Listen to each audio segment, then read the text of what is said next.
Ku ssaawa 4 n'ekitundu ez'enkya ya leero abavujjiriza okuva mu ggwanga erya Canada ne USA ab'essomero lya I Read We Did Childhood Development Center erisangibwa e Kazo mu munisipali y'e Nansana babadde bataka ku ssomero lino okulaba omulimu gwe bassaamu ssente we gutuuse mu kaweefube w'Obwakabaka bwa Buganda okutumbula embeera z'abantu abawangalira mu bifo by'omugotteko. Kavulu Kenneth akulira essomero lino agamba essomero lino lyatandikibwawo n'ekigendererwa eky'okukwasizaako abaana n'abavubuka abawangalira mu bifo by'omugotteko okulaba nga nabo babaako obukugu bwe bafuna.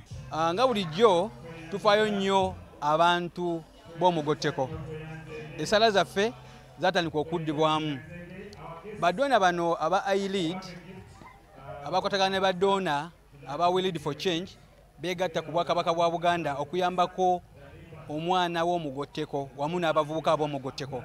Ensonga lwaki olunaku olwaleero tuzze ne badoona bano okuva e Canada ne basitukiramu bajje balabe ddala ebizimbe bye baazimba n'enteekatooka yonna nga baali bajagala yakolebwa bulungi.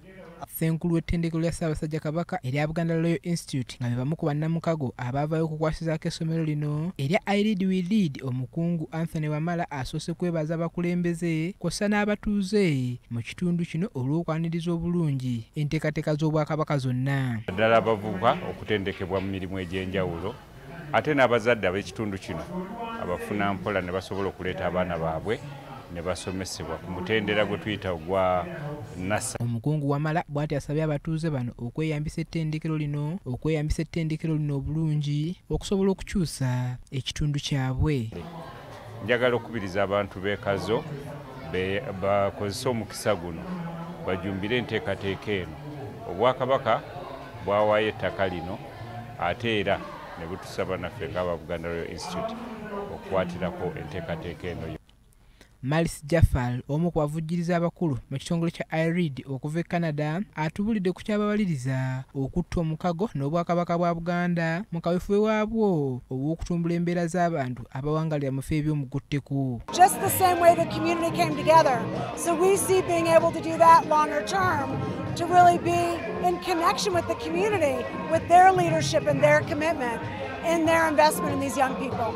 Abakulembeze nga balwamu n'abatuuze mu kitundu kino nga bakulembeddwamu ssentebe w'eggombolola y'e Nansana Ssaalongo Matovu Joseph beebazizza nnyo Obwakabaka bwa Buganda olw'enteekateeka eno gye bagambye nti ereese enkyukakyuka y'amaanyi nnyo mu kitundu kyabwe. Mazima okusooka twebaza kubanga ekitundu kino Kazo gwe muluka ogulimu ebyalo ebisinga okuba ebingi mu Nansana Division, ebyalo 6 mwe musinga abavubuka, era tukubiriza abavubuka baffe yonna gye bali okujja okwettanira enkola eno weri ku kasente akasamu.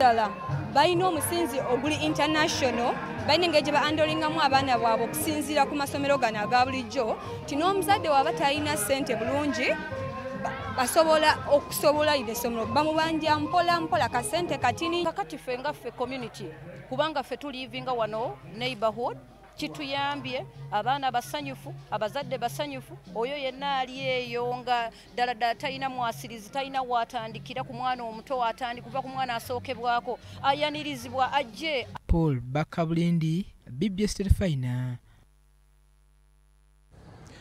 Abalangira n'abambejja mu bitundu by'e Bunnamwayango mu ggombolola ya Makindye e Ssaabagabo balaajanidde Obwakabaka bubayamba okutaasa ettaka lyabwe eryolekedde okusanyizibwawo